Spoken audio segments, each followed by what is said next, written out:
selamat malam. Saya Bidan Foni.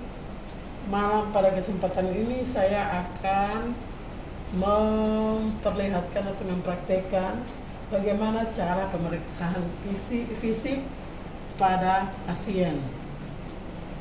Ya, jadi pemeriksaan fisik ini dimulai dari kepala sampai ke kaki. Ya, ayo kita mulai. Pertama, pemeriksaan fisik. Jadi pemeriksaan yang dilakukan pada bagian kepala. Pertama, kita melihat apakah ada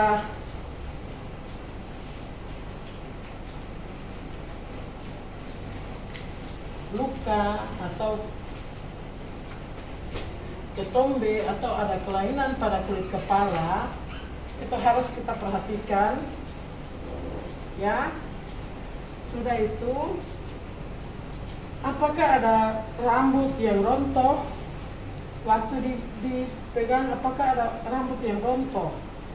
Kalau seandainya ada rambut yang rontok, bisa dicurigai bahwa pasien ini memiliki kelainan tertentu, ada penyakit-penyakit tertentu.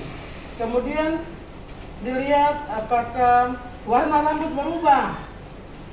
Kalau warna rambut berubah, kata ibu atau kata pasien, bisa dicurigai juga dia mengalami penyakit-penyakit tertentu. Ya. Jadi pada pemeriksaan fisik di bagian kepala ini banyak hal yang kita mulai dari tekstur rambut, dari kulit kepala, apakah ada nyeri tekan, apakah ada lesi, kita bisa lihat di kulit kepala. Ya. Jadi setelah ada pemeriksaan pada kepala, kita turun lagi ke bagian mata. Ya, pada mata bisa dilihat apakah dengan cara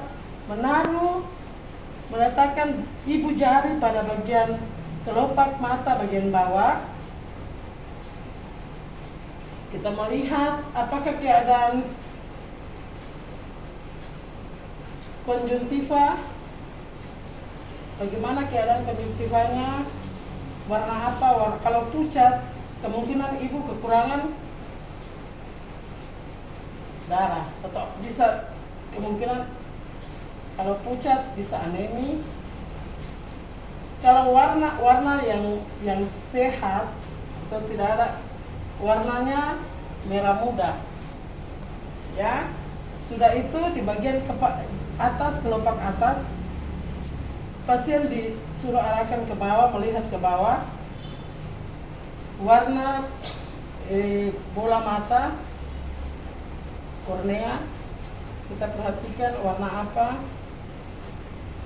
Kalau warna kuning, kemungkinan ada komplikasi dari penyakit hati, itu biasanya kuning, tapi ini seleranya bagus, warna putih, berarti normal.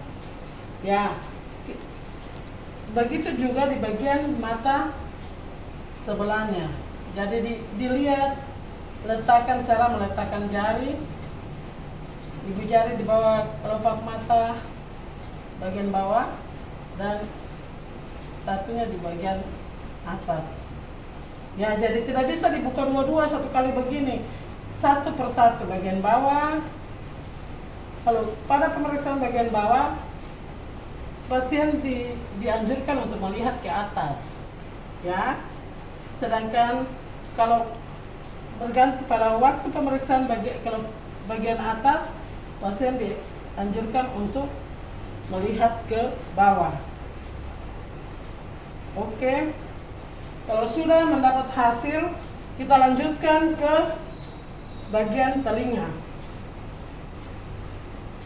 Jadi pada saat pemeriksaan telinga, dengan posisi berdiri di sebelah kanan pasien, kalau telinga kiri yang mau diperiksa, pasien dianjurkan untuk melihat ke kiri.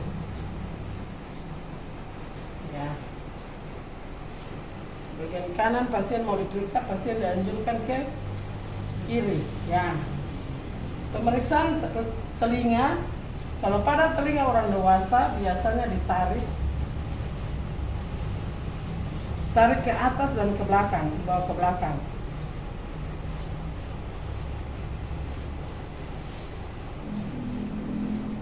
Ya, jadi pada telinga orang dewasa cara pemeriksaan ditarik sedikit ke atas lalu dibawa ke belakang. Kenapa demikian? Cara dagu pasien dipegang, kemudian kita bisa melihat ke bagian dalam. Ya, kalau dipakai senter, kita melihat ke belakang.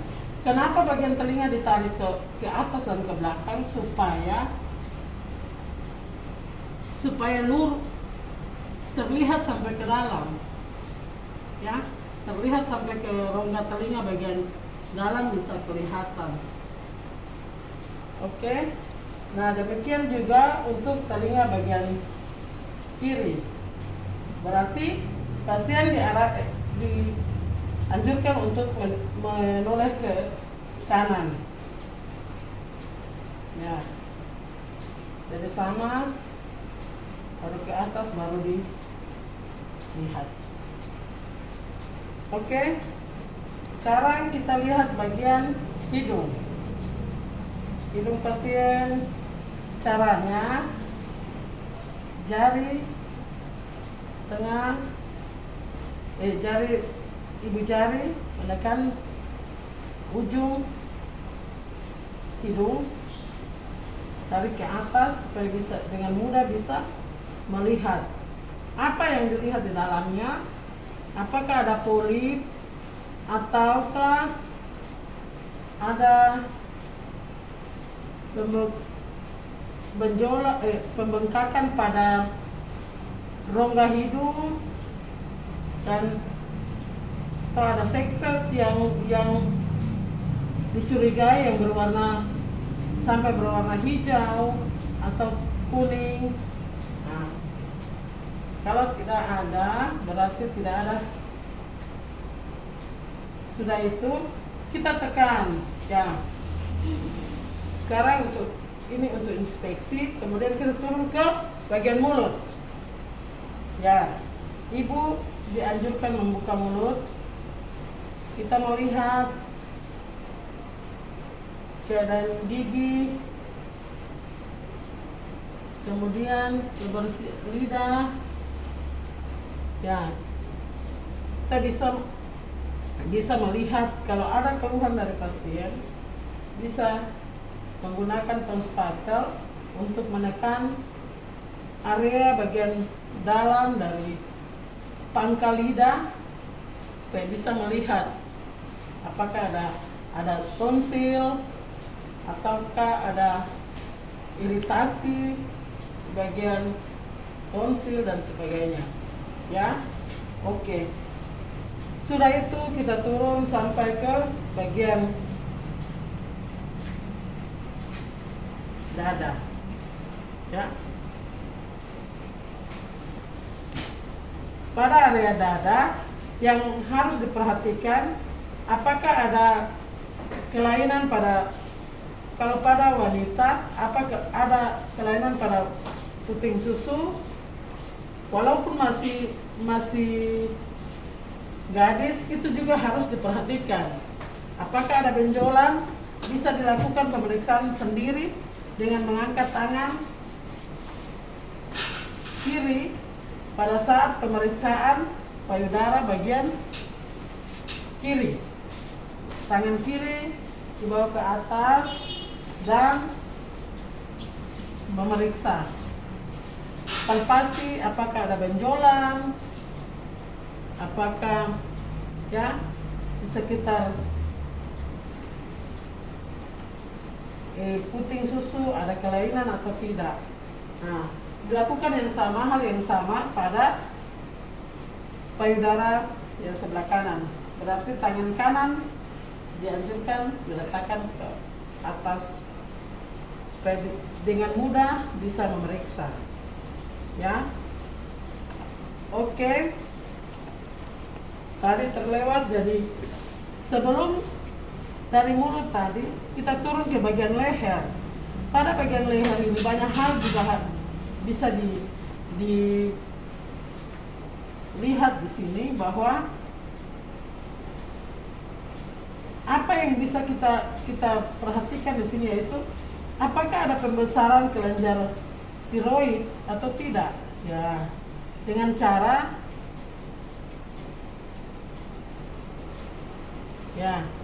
menekan, ditarik ke bawah dan menekan. Apakah ada benjolan di sekitar sini? Kalau ada pembengkakan berarti ada pembesaran kelenjar tiroid. Kemudian di samping itu apakah ada pembesaran kelenjar getah bening di sebelah sini? Ya, sini.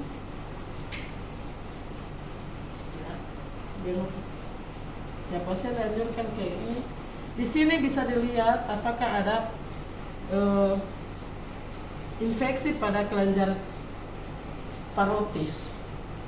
Kelenjar parotis di sini, apakah ada pembengkakan atau tidak? Jadi kelenjar getah bening, kelenjar parotis, dan sini kelenjar tiroid. Jadi pada bagian leher bisa dilihat ada 3 kelenjar besar di situ. Oke. Langsung kita lanjut ke bagian perut. Ya, pada bagian perut biasa dibagi 4 bagian, 4 segmen.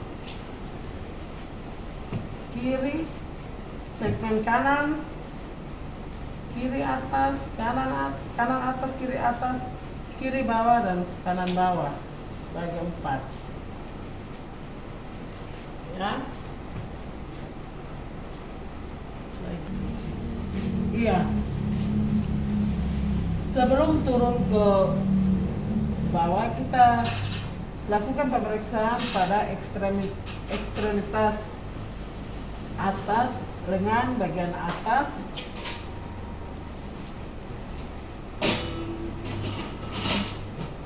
sudah melihat pada,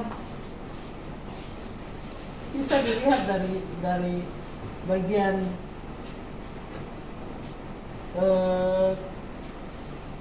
ketiak, bisa ada terdapat, kalau ada pembengkakan di sini biasa ada terjadi kalau ada pembesaran kelenjar getah bening pada ketiak, biasa ada luka pada bagian ekstremitas atas atau kanan atas ini. Tapi kalau tidak ada berarti tidak ada. Nah, kita periksa bagaimana keadaan kuku. Kuku berwarna apa? Merah, ada yang kehitaman, ada yang pucat, ya, ataukah kalau ada perubahan warna atau perubahan bentuk, lebih cekung, berarti dia ada kelainan sesuai dengan tanda dan gejala yang didapat. Jadi bisa ditinjau selanjutnya, dilakukan pemeriksaan selanjutnya. Kalau ada melihat kelainan warna, kelainan bentuk pada kuku, berarti harus dilakukan tindakan pemeriksaan selanjutnya. Ya, oke. Lakukan hal yang sama dengan bagian yang kiri. Sekarang kita turun ke bagian genitalia. kalau pada genitalia biasa pada wanita apakah ada lesi atau apakah ada flor albus, keluar cairan putih, apakah ada bau atau gatal, harus ditanyakan pada pasien. Ya, harus ditanyakan pada pasien di situ. Kemudian bisa setelah pemeriksaan dengan inspeksi kita lanjut dengan, jika ada keluhan bisa dilanjutkan dengan pemeriksaan inspekulo. Jadi pemeriksaan dengan melakukan pemeriksaan khusus inspekulo, ya. Kemudian lanjut ke ekstremitas bawah. Jadi pada pemeriksaan genitalia ini apakah ada varises, apakah ada kelainan-kelainan lain, semua perlu ditanyakan. Ya, sudah itu kalau turun bagian ekstremitas bawah, apakah ada varises, diperiksa semua, apakah ada keadaan ekstremitas bagaimana, diperiksa. Ada varises, kemudian bisa dilakukan perkusi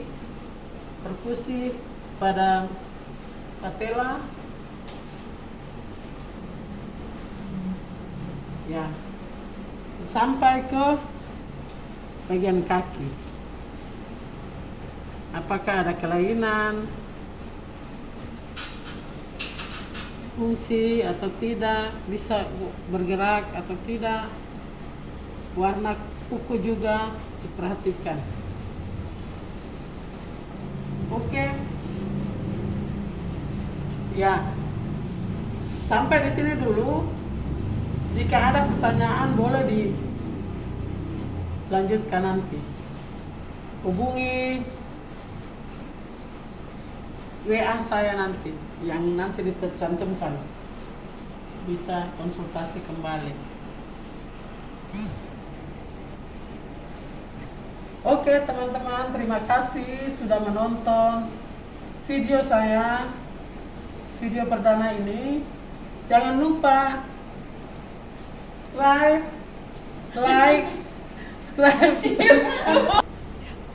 subscribe, komen, dan share. Dadah.